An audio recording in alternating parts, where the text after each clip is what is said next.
हमारी वीडियोस सिर्फ और सिर्फ लिखित मूल महाभारत पर आधारित होती हैं। हम किसी प्रकार का बदलाव नहीं करते। जयद्रथ वध की श्रृंखला में अभी तक आपने जाना जयद्रथ को मारने के लिए अर्जुन का शकट गर्भ व्यूह में प्रवेश, अलम्बुश का घटोत्कच के हाथों मारा जाना, सात्विकी का कृतवर्मा, द्रोणाचार्य और दुर्योधन को हराकर अर्जुन की सहायता के लिए आगे बढ़ना। अब आगे द्रोण पर्व अध्याय 121। जब सात्विकी दुर्योधन को हराकर अर्जुन की सहायता के लिए आगे बढ़ने लगे, तब व्याकुल और क्रोधित हुए धृतराष्ट्र संजय से बोले, हे संजय, मेरी उस विशाल और शक्तिशाली सेना को रौंदकर आगे बढ़ते हुए सात्विकी और भीतर व्यूह में उपस्थित अर्जुन को देखकर मेरे उन निर्लज्ज पुत्रों ने क्या किया? क्या वे सब के सब उस समय मरना ही चाहते थे? उस समय युद्ध स्थल में अर्जुन के समान ही सात्विकी का ऐसा चरित्र देखकर उनकी कैसी धारणा हुई थी? आखिर वे सब दूसरे योद्धाओं से कैसे कहेंगे कि एक अकेला सात्विकी उन्हें इस प्रकार रौंदकर आगे बढ़ गया? हे संजय, युद्ध स्थल में अब सात्विकी किस तरह आगे बढ़े, यह सब मुझे विस्तार से बताओ। हे संजय, यह मैं तुम्हारे मुख से अत्यंत विचित्र बात ही सुन रहा हूँ कि शत्रु दल के उन अनेकों अनेक महारथियों के साथ उस अकेले सात्विकी का ऐसा घोर संग्राम हुआ था। मैं तो यहाँ अपने भाग्यहीन पुत्रों के लिए अब सब कुछ विपरीत ही देख रहा हूँ। व्याकुल धृतराष्ट्र आगे बोले, हे संजय, पांडव तो दूर, क्रोध से भरे हुए उस अकेले सात्विकी के लिए भी क्या मेरी सेना पर्याप्त नहीं थी? जैसे सिंह पशुओं को मार डालता है, मुझे तो लगता है उसी प्रकार सात्विकी विचित्र युद्ध करने वाले विद्वान द्रोणाचार्य को भी युद्ध में परास्त करके मेरे पुत्रों का वध ही कर डालेगा। कृतवर्मा जैसे कितने ही शूरवीर इस घोर युद्ध में प्रयत्न करते ही रह गए, परंतु फिर भी उनसे अकेला सात्विकी मारा न जा सका। हे संजय, शिनी के इस महायशस्वी पौत्र ने वहां जैसा भयंकर युद्ध किया, वैसा तो अर्जुन ने भी नहीं किया था। संजय बोले, हे राजन, आपकी खोटी सलाह और दुर्योधन की काली करतूत से ही यह सब अनिष्ट हुआ है। अब मैं जो आपसे आगे कहता हूँ उसे ध्यान से सुनिए। भागते संक्षिप्तक योद्धा दुर्योधन के रोकने पर रुके और दुर्योधन को आगे कर पुनः दृढ़ निश्चय और क्रूर विचार करके युद्ध के लिए वापस लौटे। उनके साथ शक, काम्भोज, बाहलिक, यवन, पारद, कुलिंद, तंगण, अम्बष्ट, पैशाच, बर्बर तथा पर्वतीय योद्धा भी थे।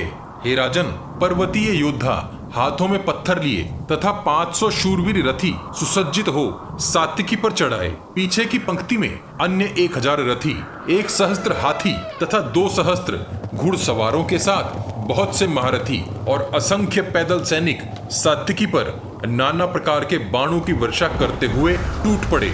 इस सात्विकी को मार डालो, इस प्रकार का शोर करने वाले उन सैनिकों को प्रेरित करते हुए दुशासन ने उन्हें चारों ओर से घेर लिया। वहां हमने सात्विकी का अद्भुत चरित्र देखा। इतनी सेना को आते देख बिना किसी घबराहट के उन्होंने रथ सेना और गज सेना का तथा उन समस्त घुड़सवारों तथा मलेच्छों का सब प्रकार से संहार कर डाला। वहां चूर चूर हुए रथों, टूटे हुए उत्तम आयुधों, मारे गए हाथियों, भूमि पर गिरे हुए ध्वजों, छिन्न भिन्न कवचों और विनिष्ट हुए सैनिकों की लाशों से वहां की भूमि पट गई थी। हे राजन, अज्जन, वामन, सुप्रतिक, महापद्य, ऐरावत तथा अन्य दिग्गजों के कुल में उत्पन्न हुए बहुतेरे बलवान हाथी भी वहां धरती पर मृत पड़े थे। वहां सात्विकी ने वनायु, काम्बोज और बाहलिक देशों से उत्पन्न हुए श्रेष्ठ अश्वों तथा पहाड़ी अश्वों को भी मारकर भूमि पर बिछा दिया था। उस वीर योद्धा ने अनेक देशों में उत्पन्न हुए विभिन्न जाति के अन्य सहस्त्रों हाथियों का भी संहार कर डाला। सात्विकी के हाथों जब वे हाथी मारे जा रहे थे, उस समय दुशासन ने किसी नियम को न मानने वाले मलेच्छों से इस प्रकार कहा, हे धर्म को न जानने वाले योद्धाओं, इस तरह भागे जाने से तुम्हें भला क्या ही प्राप्त होगा? लौटो और यहाँ युद्ध करो। जब दुशासन की बात अनसुनी कर वे जान बचाकर भागते ही रहे, तब हे राजन, आपके पुत्र दुशासन ने पत्थरों द्वारा युद्ध करने वाले शूरवीर पर्वतीय योद्धाओं को आज्ञा दी, हे वीरों, तुम लोग प्रस्तरों अर्थात पत्थरों द्वारा युद्ध करने में अत्यंत कुशल हो। सात्विकी को इस कला का तनिक भी ज्ञान नहीं है, अतः प्रस्तर अर्थात पत्थर युद्ध को न जानने वाले इस शत्रु को तुम सब मिलकर मार डालो। तुम्हारे समान तो कौरव योद्धा भी प्रस्तर युद्ध में निपुण नहीं है, अतः तुम किसी प्रकार से डरो मत और आक्रमण करो। सात्विकी तुम्हें नहीं पा सकेगा। वे समस्त पर्वतीय योद्धा सात्विकी की ओर दौड़ पड़े। वे योद्धा हाथी के मस्तकों के समान बड़े बड़े प्रस्तर अर्थात पत्थर हाथ में लेकर समरांगण में युयुधान के सामने युद्ध की इच्छा से तैयार होकर खड़े हो गए। प्रस्तर युद्ध की इच्छा रखने वाले उन योद्धाओं के आक्रमण करते ही सात्विकी ने तीक्ष्ण और गहरा प्रहार करने वाले बाणों का संधान करना प्रारंभ कर दिया। पर्वतीय सैनिकों द्वारा की हुई उस भयंकर पाषाण अर्थात पत्थर वर्षा को शीनी पर्वत सात्विकी ने अपने सर्पतुल्य नाराज बाणों द्वारा छिन्न भिन्न कर दिया। सात्विकी के नाराजों से बड़े बड़े खंड उठाए हुए 500 शूरवीर अपनी भुजाओं के कट जाने से धरती पर गिर पड़े। उन शिलाओं के विखंडित टुकड़े और मलेच्छ तथा पर्वतीय योद्धाओं के प्राण शून्य तथा शत विक्षत शरीर साथ साथ ही भूमि पर गिरने लगे। पाषाणों द्वारा युद्ध करने वाले वे शूरवीर फिर भी बिना घबराए विजय के लिए यत्नशील होकर रण क्षेत्र में डटे हुए थे। उनकी संख्या अनेक सहस्त्र थी, परंतु सात्विकी ने अत्यंत भयंकर और वेगशाली बाण वर्षा कर उन सब का संहार कर डाला। हे महाराज, वहाँ यह एक अद्भुत सी घटना घटी थी। तदनंतर हाथ में लोहे के गोले और त्रिशूल लिए दरद, तंगण, खस, लंपाक और कुलिंद देशीय मलेच्छों ने भी सात्विकी पर चारों ओर से पत्थर बरसाने आरंभ कर दिए, परंतु प्रतिकार करने में निपुण सात्विकी ने अपने नाराजों द्वारा उन सबको भी छिन्न भिन्न कर दिया। आकाश में तीखे बाणों द्वारा टूटने फूटने वाले खंडों के शब्द से भयभीत हो रथ, घोड़े, हाथी और पैदल सैनिक युद्ध स्थल में इधर उधर भागने लगे। वहां जो मरने से बचे थे वे हाथी जिनके कुंभ स्थल विदीर्ण हो गए थे, वे सब खून से लथपथ हो रहे थे। हे राजन, बहुत से हाथियों के मस्तक शत विक्षत हो गए, उनके दांत टूट गए थे, सूंड एवं दंड खंडित हो गए थे, सैकड़ों गजराजों के अंग भंग हो गए। हे राजन, सात्विकी एक अति उत्तम सिद्धहस्त पुरुष की भांति क्षण भर में 500 योद्धाओं का संहार करके सेना के मध्य भाग में विचरने लगे। जैसे पूर्णिमा के दिन समुद्र का गर्जन बहुत बढ़ जाता है, उसी प्रकार वहां सात्विकी के द्वारा पीड़ित हुई आपकी विशाल सेना का महान कोलाहल प्रकट हो रहा था। उस भयंकर शब्द को दूर से ही सुनकर द्रोणाचार्य ने अपने सारथी से कहा, हे सूत, यह सातवत कुल का महारथी वीर सात्विकी रण क्षेत्र में क्रुद्ध होकर कौरव सेना को बारंबार विदीर्ण करता हुआ काल के समान विचर रहा है। व्याकुल हुए द्रोणाचार्य अपने सारथी से बोले, हे सारथे, जहाँ यह भयानक शब्द हो रहा है वहीं मेरे रथ को ले चलो। निश्चित ही युयुधान पाषाण योधी योद्धाओं से युद्ध में उलझा है, तभी तो ये व्याकुल दौड़ लगाते अश्व संपूर्ण रथियों को रण क्षेत्र से बाहर लिए जा रहे हैं। देखो, इनके शस्त्र और कवच दोनों खंडित हैं तथा ये इधर उधर गिरते जा रहे हैं। इस भयंकर युद्ध में सारथी अपने अश्वों को काबू में नहीं रख पा रहे हैं। द्रोणाचार्य का यह वचन सुनकर सारथी ने शस्त्रधारियों में श्रेष्ठ द्रोण से इस प्रकार कहा, हे आयुष्मान, मैं देख रहा हूँ कि कौरव सेना चारों ओर भाग रही है। रण क्षेत्र में हमारे सब योद्धा व्यूह भंग करके इधर उधर दौड़ रहे हैं। व्यूह के मुहाने पर ये पांडव तथा पांचाल वीर संगठित हो आपको मार डालने की इच्छा से सब ओर से आप पर ही आक्रमण कर रहे हैं।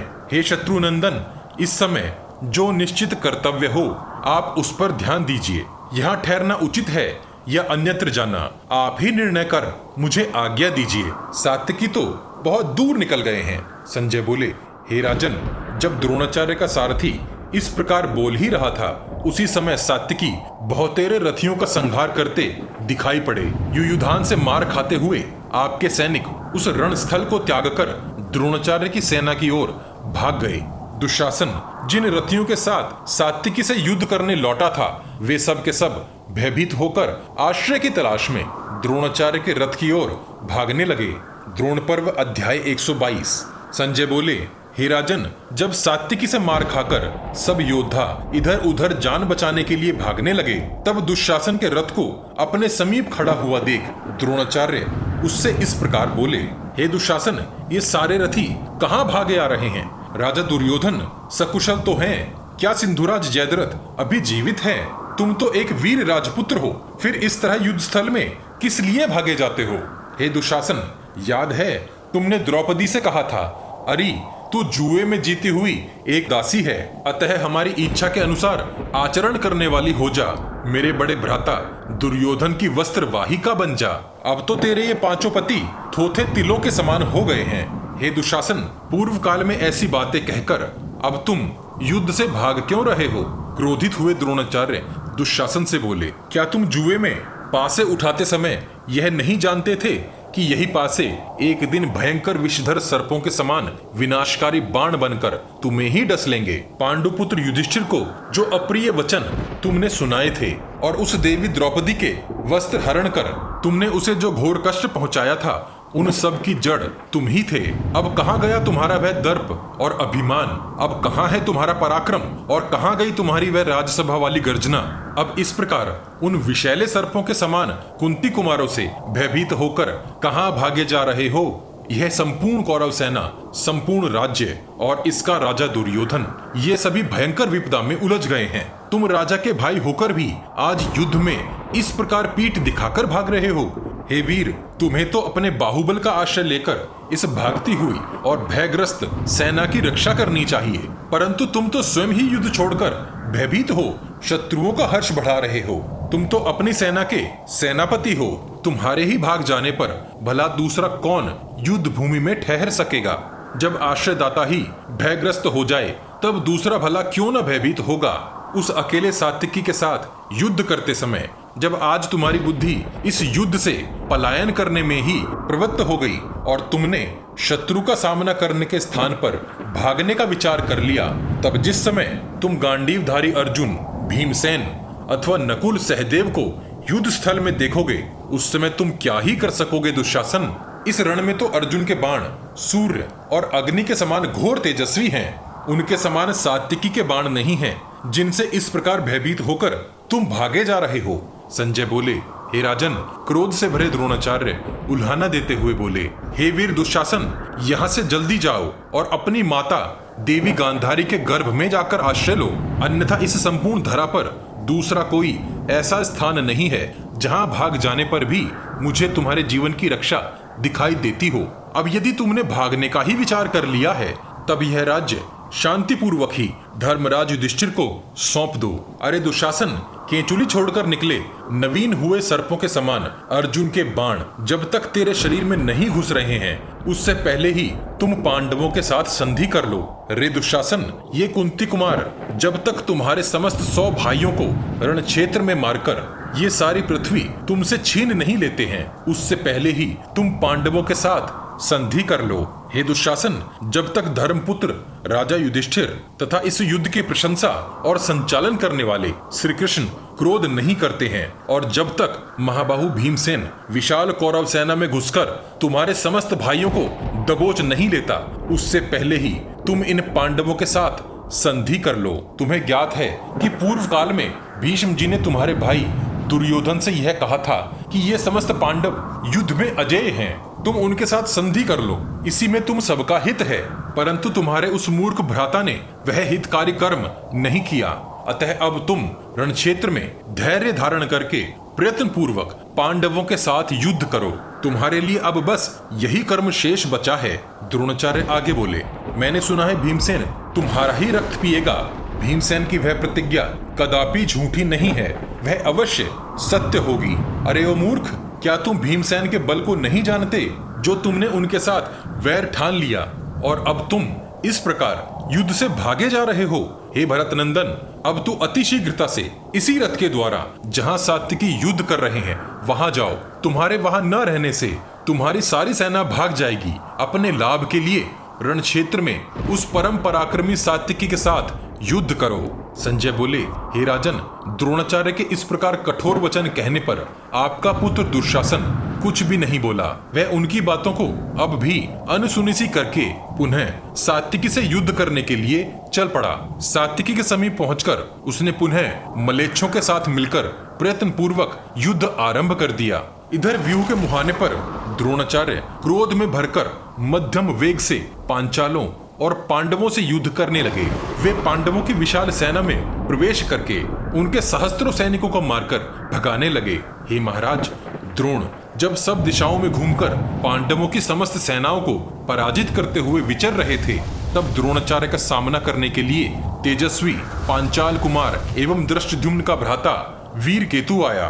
उसने सामने आते ही 5 बाणों द्वारा द्रोणाचार्य को घायल कर एक बाण से उनके ध्वज को तथा 7 बाणों से उनके सारथी को भी बींध दिया। संजय बोले, हे महाराज, उस युद्ध में मैंने यह अद्भुत सी बात देखी कि द्रोणाचार्य उस वेगशाली पांचाल राजकुमार वीर केतु की ओर बढ़ न सके। द्रोणाचार्य को रण क्षेत्र में इस प्रकार अवरुद्ध हुआ देख धर्मपुत्र युधिष्ठिर की विजय चाहने वाले पांचालों ने सब ओर से द्रोणाचार्य को घेर लिया। उन्होंने अग्नि के समान तेजस्वी बाणों, तोमरों तथा नाना प्रकार के शस्त्रों की वर्षा करके उन अकेले द्रोणाचार्य को ढक दिया। हे नरेश्वर, द्रोणाचार्य ने अपने बाण समूह द्वारा चारों ओर से आते उन समस्त अस्त्र शस्त्रों के टुकड़े टुकड़े कर डाले। क्रोध से भरे शत्रु वीरों का संहार करने वाले आचार्य ने सूर्य और अग्नि के समान अत्यंत भयंकर बाण को धनुष पर रखा और उसे वीर केतु के रथ पर चला दिया। हे राजन, वह प्रज्वलित होता हुआ बाण वीर केतु को विदीर्ण और खून से लथपथ करके भूमि में समा गया। वह राजकुमार वायु के वेग से टूटे चंपा के विशाल वृक्ष के समान प्राण त्याग कर रथ से नीचे गिर पड़ा। उस बलि राजकुमार के मारे जाने पर पांचाल सैनिकों ने शीघ्रता से द्रोणाचार्य को चारों ओर से पुनः घेर लिया। हे भारत, चित्रकेतु, सुधन्वा, चित्रवर्मा और चित्ररथ, ये चारों द्रुपद पुत्र वीर अपने भाई की मृत्यु से व्यथित हो एक साथ ही द्रोणाचार्य पर टूट पड़े। उन महाबली राजकुमारों द्वारा बारंबार आघात किए जाने पर द्विज श्रेष्ठ द्रोण ने उनके विनाश के लिए महान क्रोध प्रकट किया। अनेकों अनेक बाण छोड़ द्रोणाचार्य ने उनके ऊपर बाणों का जालसा बिछा दिया। द्रोणाचार्य के कान तक खींचकर छोड़े हुए उन बलशाली बाणों द्वारा घायल होकर वे राजकुमार यह भी न जान सके कि उन्हें ऐसी बाण वर्षा का प्रत्युत्तर किस प्रकार देना चाहिए। हे राजन, रण क्षेत्र में कुपित हुए द्रोणाचार्य ने हंसते हुए उन किम कर्तव्य विमूढ़ अर्थात अपने कर्म और कर्तव्यों को भूल चुके राजकुमारों को सारथी तथा रथ से हीन कर दिया और क्षण भर में ही अत्यंत तेज धार वाले भल्ल बाणों से उन राजकुमारों के मस्तक उसी प्रकार काट दिए जैसे वृक्ष से फूल गिरते हैं। उनके धड़ रथों से गिरकर भूमि पर धराशाही हो गए। उन राजकुमारों का वध करके द्रोण ने अपने सुवर्ण में पृष्ठभाग वाले दुर्जय धनुष को घुमाना प्रारंभ कर दिया, जो घनघोर मेघों के बीच विद्युत के समान प्रकाशित हो रहा था। अपने तेजस्वी पांचाल महारथियों को मारा गया देख धृष्टद्युम्न अत्यंत शोकग्रस्त हो नेत्रों से आंसू बहाते हुए अत्यंत कुपित हो द्रोणाचार्य के रथ की ओर बढ़ चला। उन्होंने अत्यंत भारी बाण वर्षा द्रोणाचार्य पर कर डाली। हे राजन, धृष्टद्युम्न के बाणों से द्रोणाचार्य की गति अवरुद्ध सी हो गई। यह देख कौरव सेना शंका में पड़ने लगी, किंतु द्रोणाचार्य को तनिक भी व्यथा नहीं हुई। वे मुस्कुराते हुए ही युद्ध में लगे रहे।